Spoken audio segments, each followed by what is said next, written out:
Homage to the Venerable One to Master Sakya Dzogchen, to the 16th Dharma King, and to Master Dr. Dorje. Homage to the three jewels of the altar. And homage to Guru Padmasambhava, the ocean-born Vajra.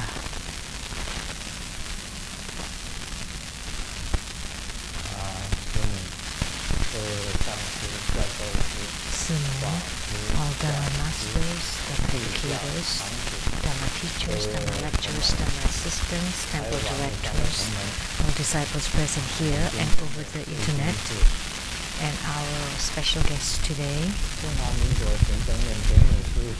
from the Republic of China's Executive Union, the North American Coordination Council Secretary General Daniel's Liao wife, Dharma Sister Judy, accountant to the Trubida Foundation, the Dharma Sister Teresa and her husband Larry, and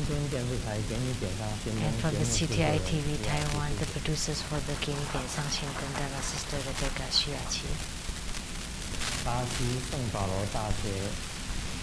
and from Brazil, the professor at the Sao Paulo University, Professor Chen, and Mrs. Chen, the medical doctor. And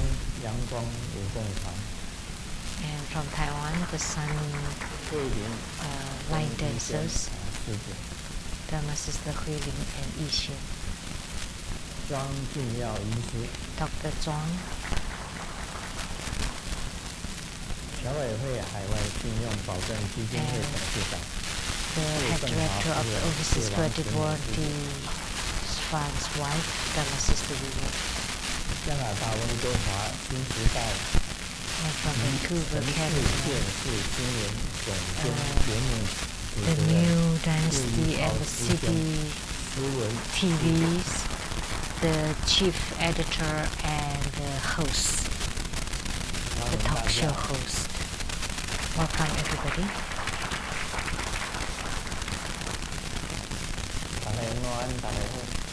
Good afternoon everyone, how do you do?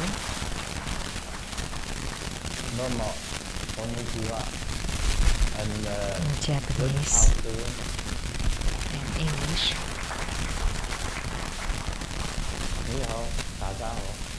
Cantonese.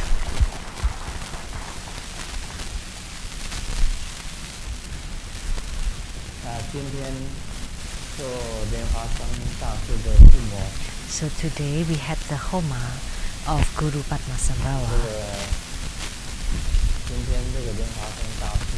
And today, Guru Padmasambhava was extremely pleased.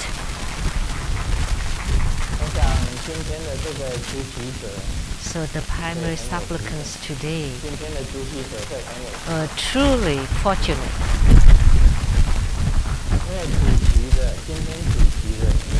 Because Guru Padmasambhava, as long as he is happy, he would fulfill all your wishes. So for the primary supplicants today, whatever they pray for, all would be granted in perfection. Only for the primary supplicants. And for the registrants, or those watching over the internet, well, only for the primary supplicants. He specifically claimed that. And the Guru Padmasambhava that came today was different from this statue. This Guru Padmasambhava, later went to the Yaksa country of ghosts, so he was wearing the king of ghosts crown and holding Kachanka and Kapala and Vajra scepter. So how old do you think this Guru Padmasambhava?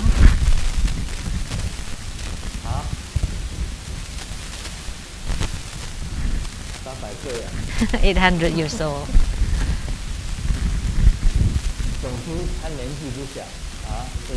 So he's not young. this statue. But the Guru Padmasambhava that came today, he was only 8 years old.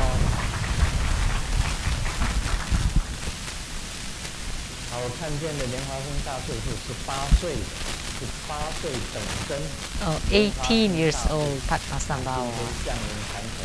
So the one that descended upon the altar today was 18-year-old. And I never saw Guru Padmasambhava like him before in this lifetime, when he was still a prince. So this was the Guru Padmasambhava when he was still a prince, and he was wearing a prince crown, and he looked really gorgeous. He was wearing the prince outfit, very radiant, very radiant. So the Guru Padmasambhava that I saw today was 18 years old. He was very pleased, and he showed the appearance of an 18-year-old. Because at lunchtime today we were talking about the past, the time of our youth. So he showed his 18-year-old look, and he was really handsome, really good looking, really wonderful, really cool.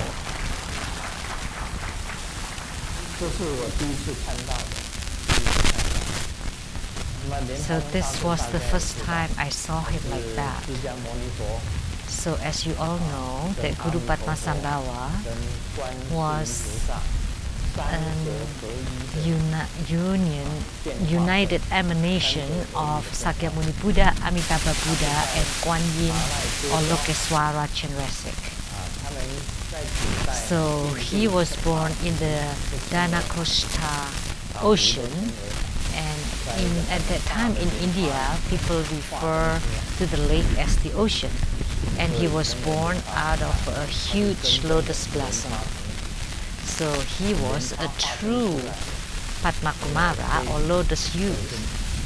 He was a baby born from a lotus. So that's why he's also a lotus youth. So today especially, he showed such a special appearance. And the offerings we made today was very different. We followed something that's specific to Guru Padmasambhava, so he was extremely pleased because he knew that the offerings were specifically for him. And we also offered 3 whites and 3 sweets. Lots of offerings that are beyond your imagination. And the crown that he wore, that's still there at the middle. And then the 3-pronged ones on 2 sides. And then the shape of a prince crown. And he wasn't holding anything in his hands. It's just like a scroll like a book.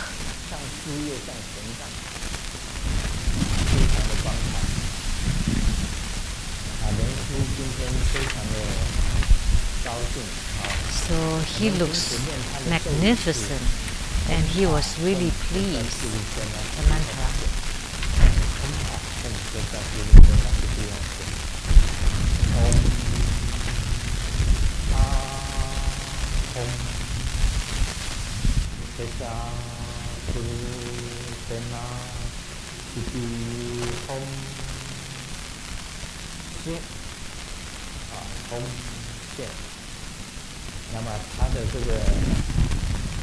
And his mudra, this is his basic mudra.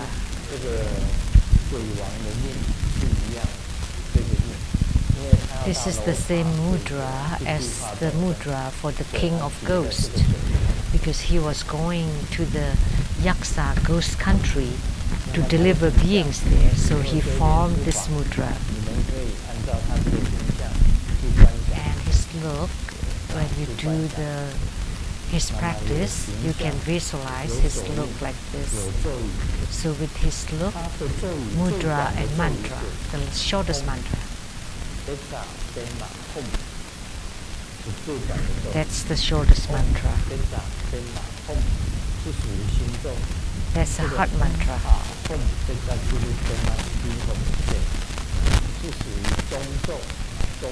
And that's the medium mantra, and there's also a long mantra that we don't recite here. And he has several manifestations. That's the wrathful Padmasambhava. And in Tibet, we call him Guru Rinpoche. And Guru means teacher. Guru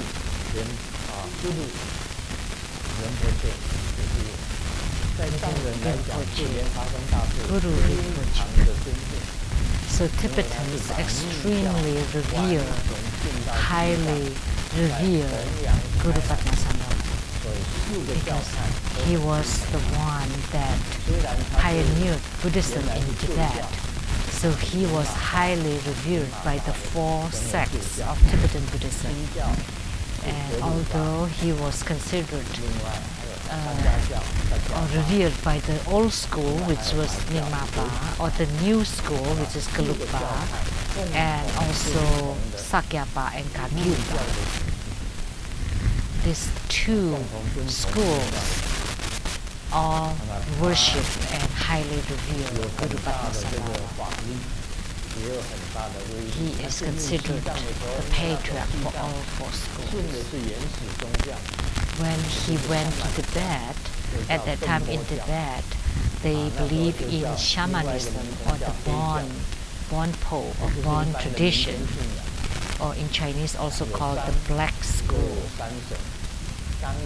So, which is also like animism, which if you believe in a rock, there's a rock spirit, there's a lake spirit, there's a tree spirit in a tree. Say, like the lake, Lamacha Lake, is the lake for the Sri Devi. So there are spirits or gods on the plants, in the lake, on the earth, in the mountain, anywhere.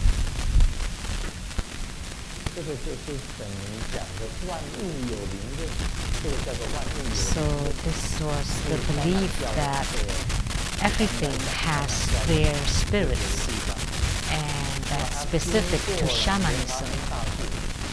And when Guru Padmasambhava entered into Tibet, he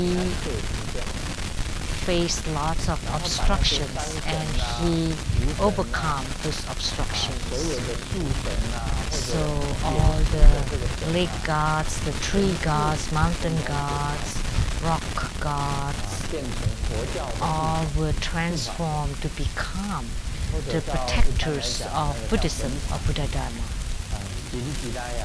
Say in the cemetery, like the Vajrakilaya, he was the head of the cemeteries, and later on was transformed to become Dharma protector of Tantrayana, the Vajrakilaya. So he was propagating the Buddha Dharma in Tibet for 50 years. And he is considered the first patriarch or the founder of Tibetan Tantric Buddhism. If you gain spiritual response with Guru Padmasambhava, you would gain longevity. You would have a long life. We all know that the lifespan of Guru Padmasambhava was infinite. And second, you would be young forever, and you also would have great Dharma power. In his biography, it was mentioned there was a girl, there was a lady that died and was pregnant with a baby. And the baby was still alive, although the mother died. So he saved the baby and then nurtured her. And when she grew up, she married to him. So there was a legend like that. See, if you wait for a baby to grow up, then he would be old, right? But no, he stayed young forever. So you could have a long life, healthy, and always be useful. And he could eradicate all kinds of calamities, and he's also very wealthy, very fortunate. And he has everything desired on earth. And he even embraced the 8 outer Dharma and 8 inner Dharma, and also the outer accomplishments and the inner accomplishments. So once you gain spiritual response with Guru Padmasambhava, it's the same as gaining spiritual response with all the deities, because he also symbolized Sakyamuni Buddha, Amitabha Buddha, and Lokeswara Bodhisattva. So if you gain spiritual response with Padmasambhava, it's the same that you gain spiritual response with Sakyamuni Buddha, Amitabha Buddha, and Kuan Yin or Lokeswara Bodhisattva. So as a patriarch or lineage guru that could be like that, it's very rare to find. So this is very important. So he specifically told me that for all the primary supplicants would receive blessings and grants from him. So those who did not become primary supplicants today, you can hit the pillow at home, because why didn't you become primary supplicants? Oh well, sometimes if you perform Guru Padmasambhava Dharma, because that was the young Padmasambhava, he was very open to grant the prayers and fulfill the wishes of all the primary supplicants. But if you, in your practice, it was the 800-year-old Padmasambhava that descended, then maybe whatever, it's all the same.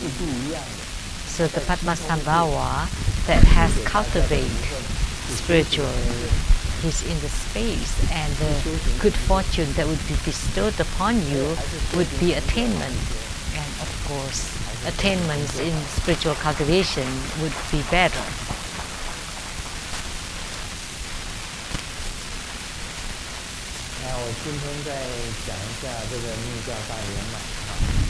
Now let me continue to talk, to expound on the great perfection Dharma of Tantrayana.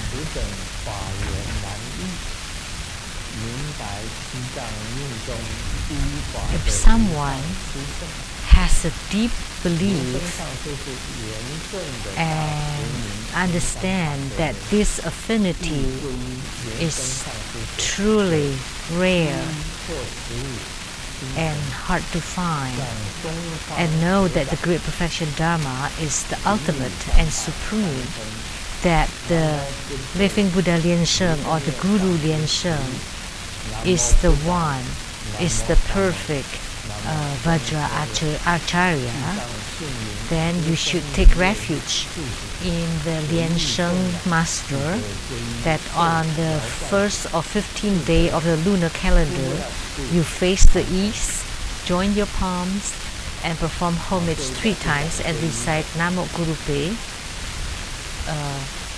Please, the Sangyen Lu Guru guide me, Namo Buddhaye, Namo Dhammoye, and Namo Sangjaye.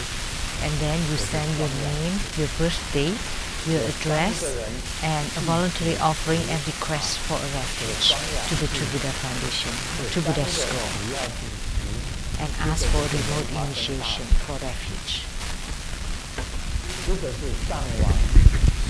So, Samya Temple was built by the King Tresong Tejun, Guru Padmasambhava, and Shantaraksita, who was also Indian. There were two Indians, and the king was Tibetan. So in the Bible, it was mentioned. What was the Bible said? For the rich people to go to heaven, as spoken by Jesus Christ, it would be like a camel trying to pass through the hole of the needle. For the rich person to go to heaven, it is as difficult as the camel to pass through the hole of the needle. That's impossible. And people with power and position, like the king or the president, if they could be humble and lower themselves and take refuge and be very sincere and cultivate spiritually, there are some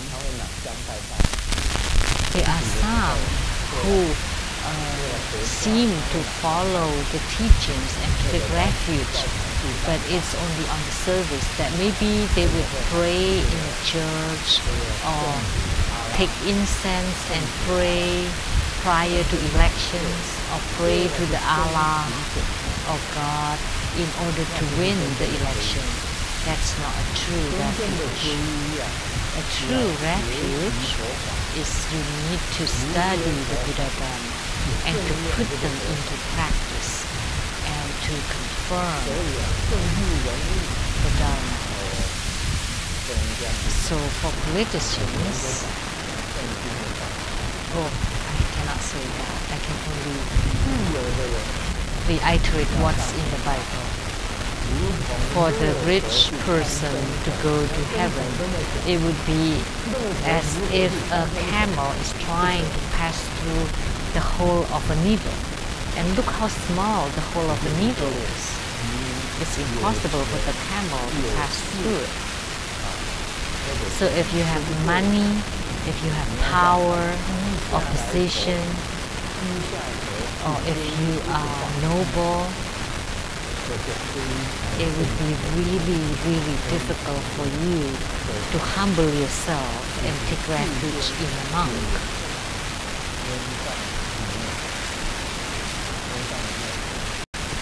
So if you have the fortune on earth, you may not have it in heavens. But for us, maybe we would have our names already in heavens, but not necessarily on earth.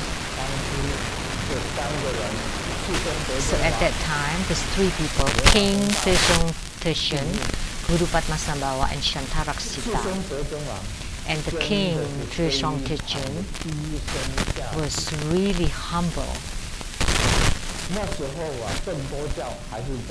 And at that time, the Bon tradition was popular everywhere. It was flourishing then. So we could say that all of the king's ministers are believers in Bonpo, the Bonpo tradition. They did not believe in Buddhism, but the King Tresong Tejun had a very good wisdom root, and he took refuge in Guru Padmasambhava, a true refuge and a true transmission of the Buddha Dharma. I remember at that time the King Tresong Tejun and Guru Padmasambhava and Shantaraksita built the Sangye monastery, the Sangye temple, and after that the king secretly went to the temple or monastery Padmasambhava did a lot of translation here and spreading the Buddha Dharma. And the king especially visited the hall at the back and invited, paid homage to Guru Padmasambhava and bowed and prostrated and requested for the transmission of Buddha Dharma from Guru Padmasambhava. Most kings would think, I am the king. How could a king bow to another person? But the king, Dzogchen, did. He was truly humble and sincerely, with earnestness, he bowed and paid homage to Guru Padmasambhava. And he also made offerings of lots of precious items, lots of treasures. And moreover, he made offering of the wife that he loved most as an offering to Guru Padmasambhava. This is never found anywhere else, and not in today's world especially. There was a veteran soldier that came here. Grandmaster Wu, your Buddha Dharma is really good. I want to take refuge in you. I want to shave my hair and become a nun, a monk. And I said, oh good, are you ready? Yes, I'm ready. Now I can become a monk. Why don't you shave my head? A retired general. So why don't you ordain me now? And I said, okay, let me check. I consulted spiritually, and it was always very accurate. In the past, if you write an address and you ask how many people in your house and somebody else is pregnant, they're all very accurate. I could know how many siblings you have. As soon as I check spiritually, I know. At that time, there were no computers. I could not check on the computer. These days, would you be able to check on the internet how many people are in your household? No. But at that time, I could. What? You wanted to become a monk? Well, let me tell you. Your wife,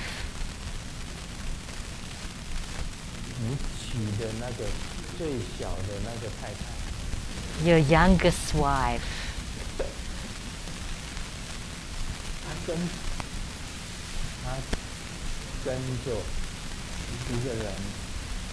she is now with another man and doing something somewhere.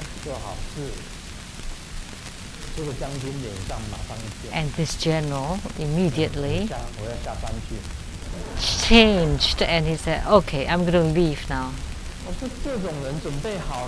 And he said he was ready to become a monk, and he was still worried about the worldly affairs.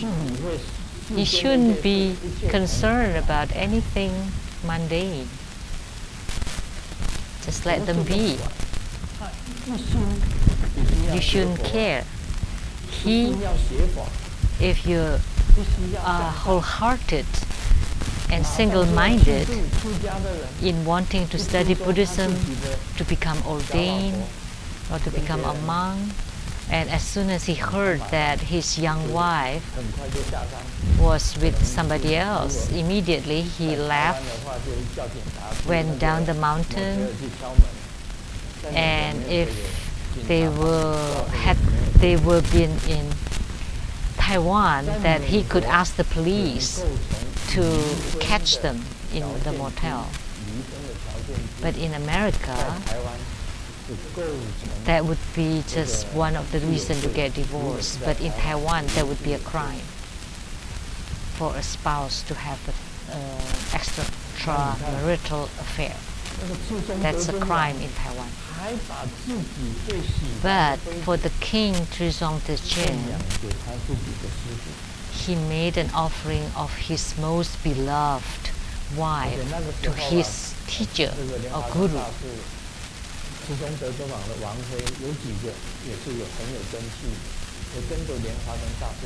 There were several wives of the king Dzogchen that had strong spiritual roots that followed Guru Padmasambhava too. And one of them was Ishichoka. So he made offering of Ishichoka to Guru Padmasambhava.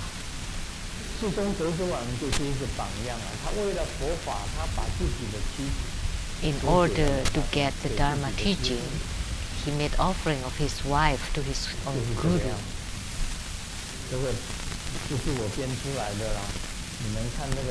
I didn't make that up. If you read the Guru Padmasambhava's biography, you would be able to know.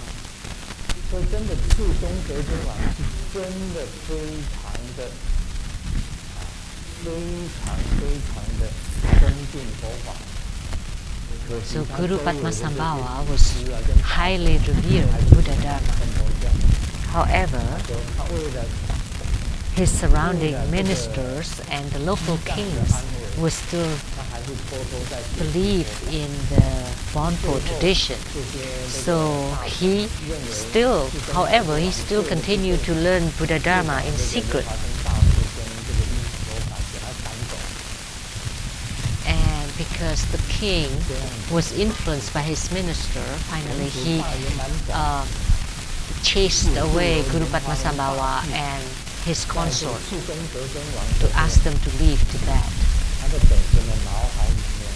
So in the brain of the king Dzogchen, Guru Padmasambhava left a seal there, and he hid the Dharma treasures in his brain and then sealed them. So Guru Padmasambhava was King Dzogchen. So Grandmaster now is reincarnation of the king Dzogchen. So Guru Padmasambhava is my true guru or true master.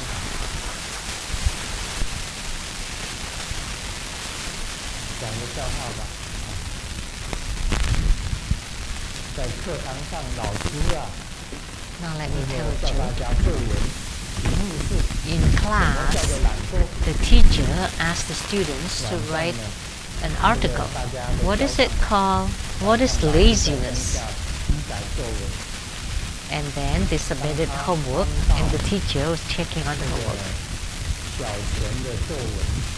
And then he came to the Dzogchen's homework, and the first page was blank, the second page was also blank, and on the third page there was only a line, and this is called laziness.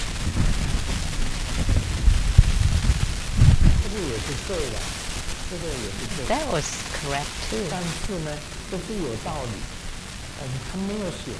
This made sense, but he didn't explain, so that's irrational. But the last statement was making sense. But in studying Buddha Dharma, we cannot be like that. So the cup is empty. The cup has to be empty. And when the Guru is teaching Buddha Dharma, it's like pouring the water into the cup. You have to receive them all. And afterwards, you need to put them into practice. And only then you would have attainments in your spiritual cultivation. You cannot be lazy. So taking refuge should not just be in the name. There are also department directors that took refuge and told Simu, I want to take refuge in Grandmaster, but please don't tell anyone. Let's go to a small room and don't even mention that they took refuge. I was in that little room and Sumu took him there, and that department director bowed on the ground, and then I did the 3-fold, 4-fold refuge and give the empowerment, and he especially asked never to mention, ever. So is this a good refuge? Yes, because as the head of a department, or president or vice president, you cannot make it public, because if you talk about it, perhaps would affect his reputation or his position or his name, or maybe other people would use this to criticize him or to attack him. So the refuge was real, but did they learn the Buddha Dharma and did they put the Buddha Dharma into practice? Don't know. So there are a lot of leaders that took refuge that asked me never to mention them. And they were also leaders from other religious sects that took refuge in Grandmaster. And they learned the Buddha Dharma secretly, and they went back to their religious schools and taught them there.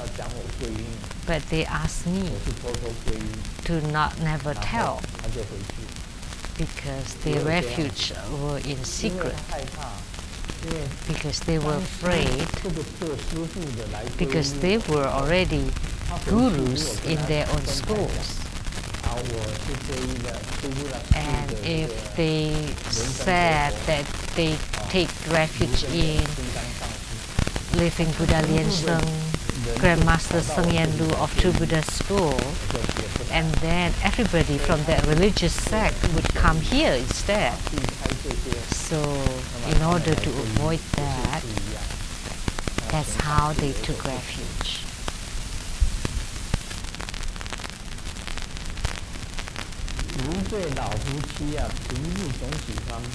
There was an old couple who liked to argue, and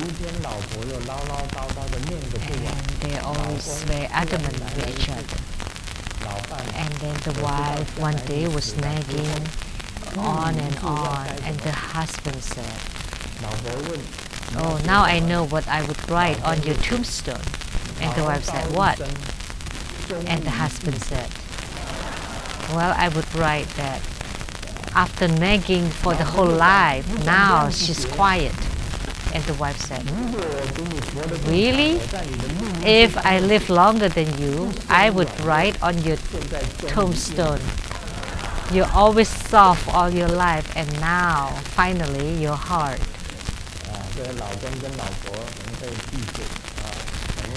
So this old couple, really good in debate. They always want to win over the other.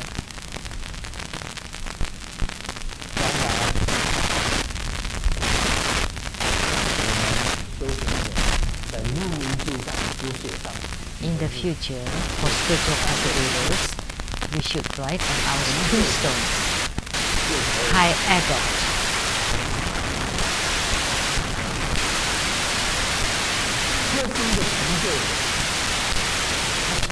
We have opinions in the Buddha land. Grandmaster has taken refuge in a lot of gurus in Tantrayana, and also the formless gurus like Guru Padmasambhava. He was also my lineage root guru. And according to all the Buddha Dharma, the great perfection Dharma of Tantrayana, I cultivate spiritually in earnesty, and I have truly seen my Buddha nature that say in this Homa I truly had a vision of Guru Padmasambhava that was 18 years old. That today, seated on the Homa throne, as soon as I closed my eyes, I saw Guru Padmasambhava, the 18-year-old Guru Padmasambhava. I didn't know that was Guru Padmasambhava, and he told me that this is my manifestation of the 18-year-old prince. And wow.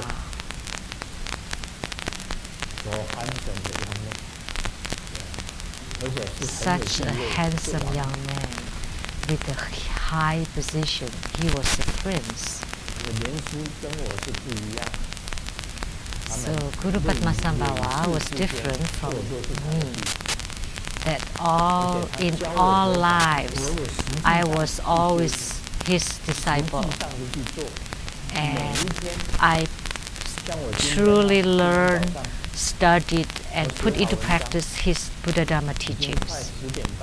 Like this morning, after I completed my book writings, it was 10:30 already.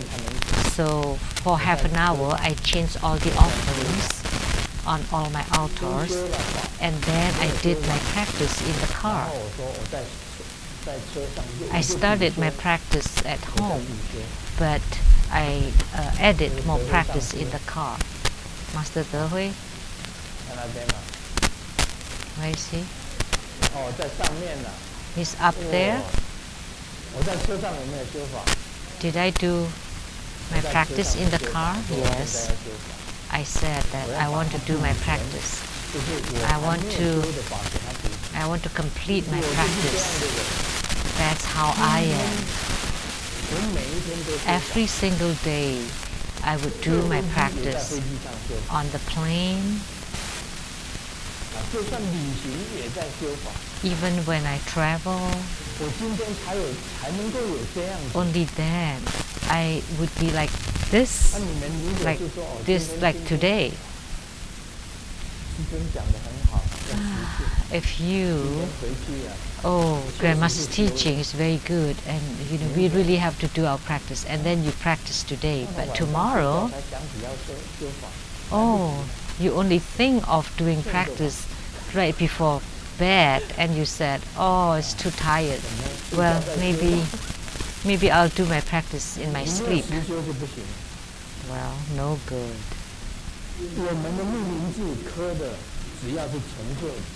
So on our tombstones, we should carve 成就者, which means one with attainment or the high adept.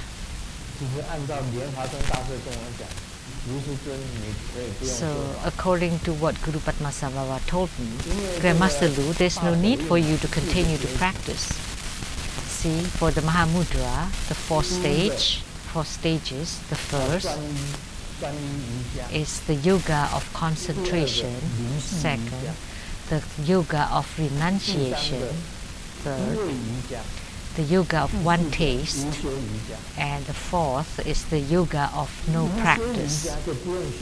So at this stage, there's no need to practice because you already have attainment. And Grandmaster has already attained the highest attainment. So I do my practice is to show to everybody so that you can learn. I want to set an example, and then you can do the same. That's why I do my practice every single day.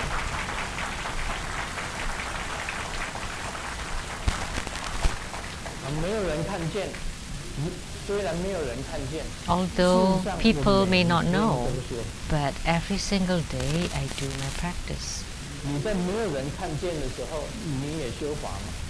But do you?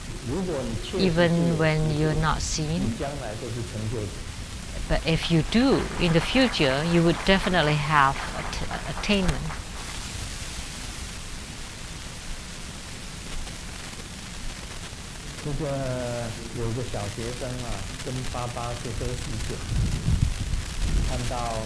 The son in elementary school went to a wedding party with his dad, and he saw the bride and the groom entered. And the son asked the dad, why do the wedding couples have to pick a good day to get married? And the dad replied, because after the wedding there are no more good days.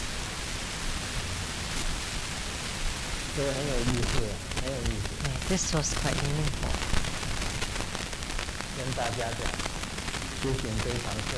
So spiritual cultivation is really hard, very difficult.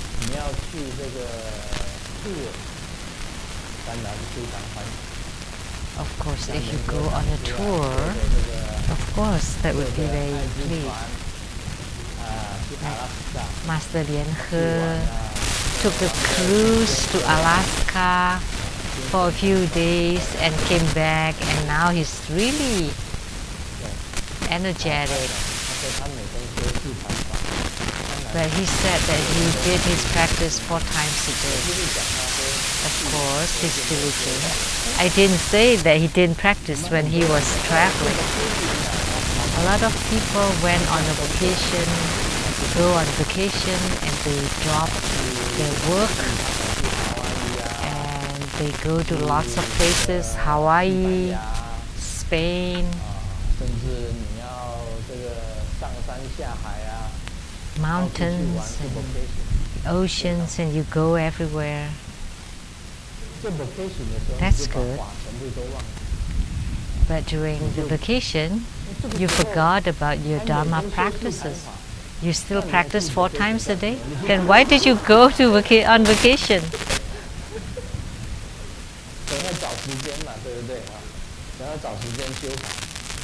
Well, you still find time to practice. But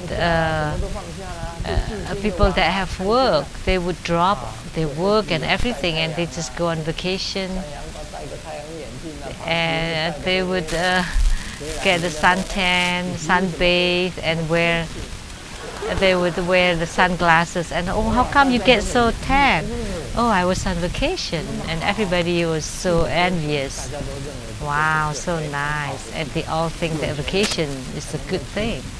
Only people with money can go to the beach and wear sunglasses, and then they put on the sunblock and get on the breeze and read the books. So that was so nice. And they eat out and relax. And you still practice during that time? Oh, that's quite a hardship. So that if you do 4 practices a day, that means you're very diligent. You have a strong will.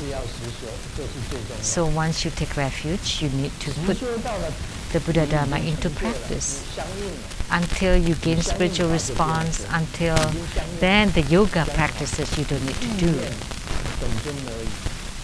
That you can just be mindful of the deity, and your practice would be fast. That you can just do the main practice. And then you need to do the real practice of the inner practices until one day you gain enlightenment, and then you continue to practice until you see your own Buddha nature. So you see the nature. Only this kind of attainment is everlasting and immutable. Everything else can change or can be destroyed, but only the attainment of your spiritual cultivation cannot. That stays forever. So once you take refuge, you really have to put them into practice. And once you practice, you have to gain the spiritual response and to have attainments. Only then you would meet the requirement. Some people just go halfway. They are committed in the beginning, but then they whittle afterwards. And some people, they study here and they just go halfway, and then they go to other places and check on other things, and then they let go this and they start again. So they don't get anything at the end. So spiritual cultivation is the most important and the rest are secondary. So you have to have faith. Only then you take refuge. Namo Gurupe, Namo Buddhaya, Namo Dharma, Namo Sanghaya. They're all for real.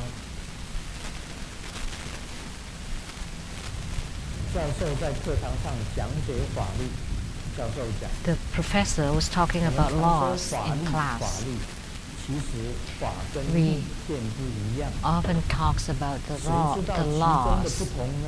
In Chinese, actually, the laws are two words. So Fa and Li. So what? Laws and rules. So do you know the difference? And the student said, if I have a lawyer, well, this is only meaningful in Chinese. The law teacher actually is like a lawyer, and then the Dharma teacher is like a monk. So receiving empowerments is different than practicing them. A lot of people love to receive empowerments. Oh, what? Empowerment for the well deity, they wear something yellow and they receive empowerment for the Jambala, the yellow Jambala, the white Jambala, the black Jambala, the red Jambala, Ganapati.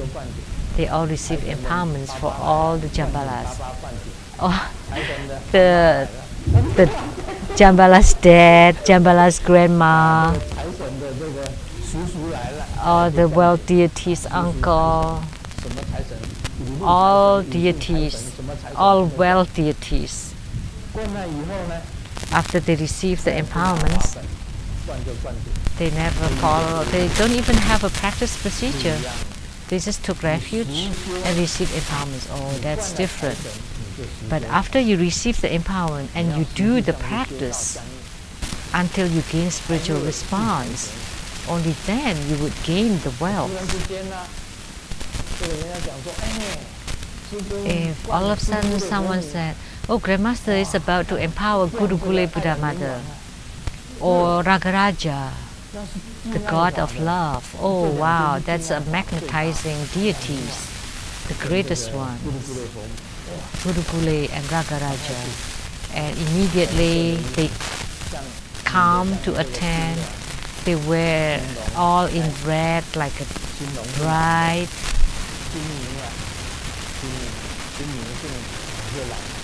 And they come and receive the empowerment, but then they don't practice. Then how could you gain the love and respect without practicing?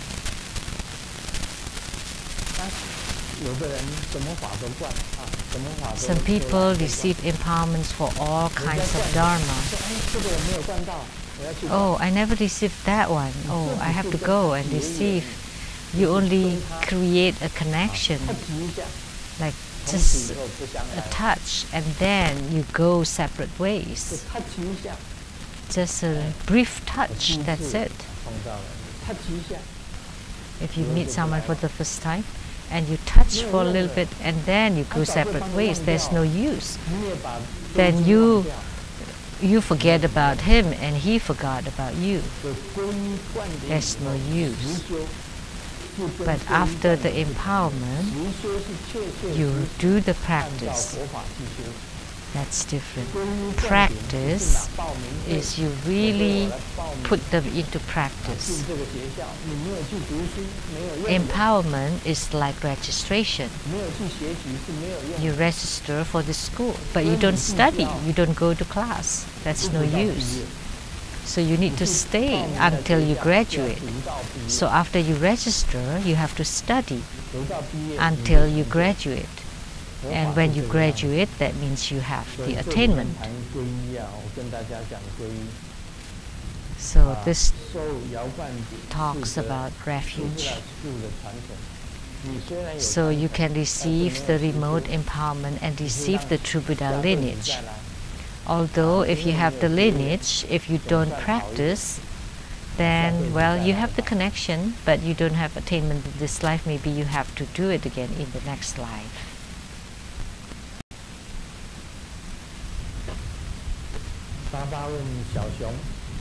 The dad asked Xiaoxiong, which pair would you like, the biggest one? Little kid, you have to be polite and you should want the smallest one. And then the kid replied, so in order to be polite, should I lie?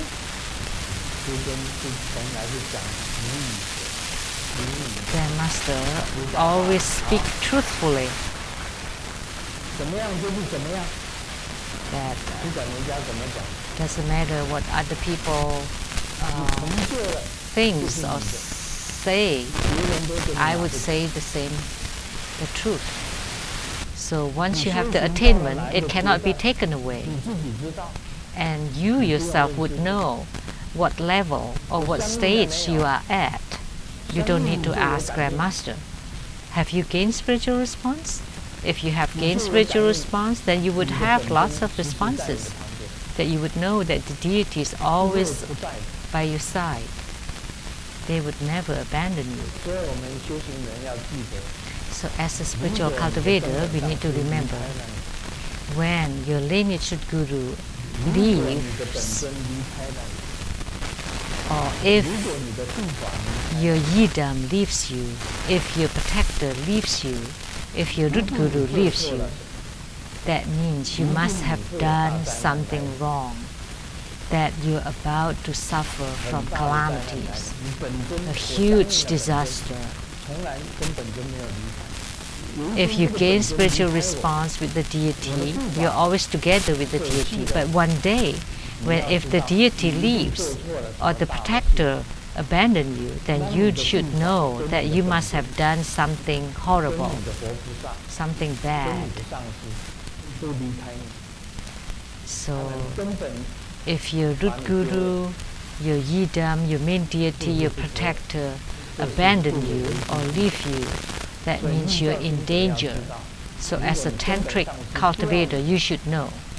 If your root guru doesn't want you anymore, or your main deity abandon you, your protector leaves, abandon you, that means you're abandoned now. So at this time, you should know that you must have done something bad, something horrible.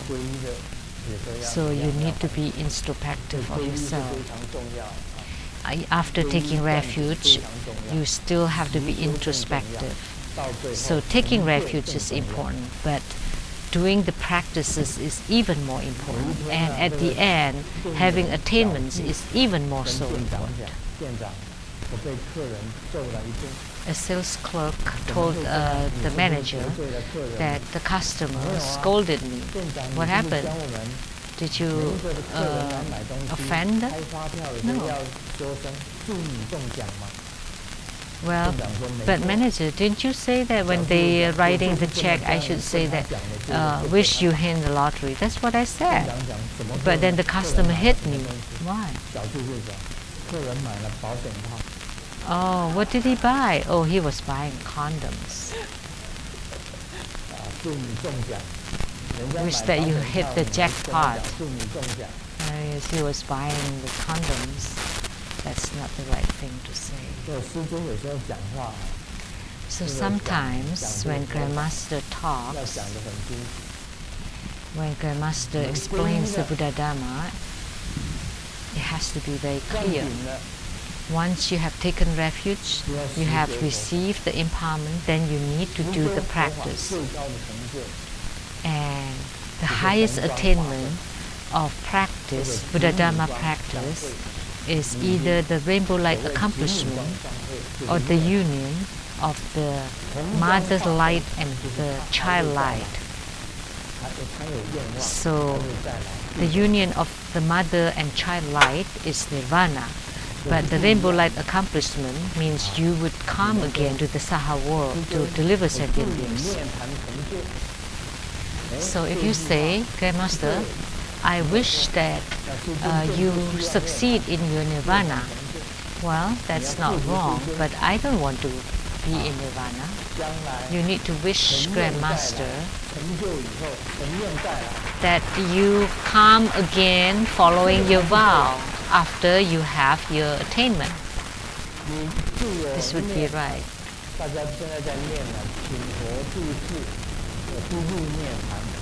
Now, all of you always ask Grandmaster to never enter nirvana, to ask the Buddha to always stay in the Saha world. Of course, it's okay. You cannot ask the Buddha to always be in the Saha world, because he would go at the end of his lifespan. He would end this life, and then he would come again in the next life to deliver sentient beings by not entering into nirvana. So that's a difference here. It's impossible to ask the Buddha to always be in the Saha world, but you can pray that the Buddha be in the Saha world, but not at all times. That's all for today. Om Mani Padme Hum.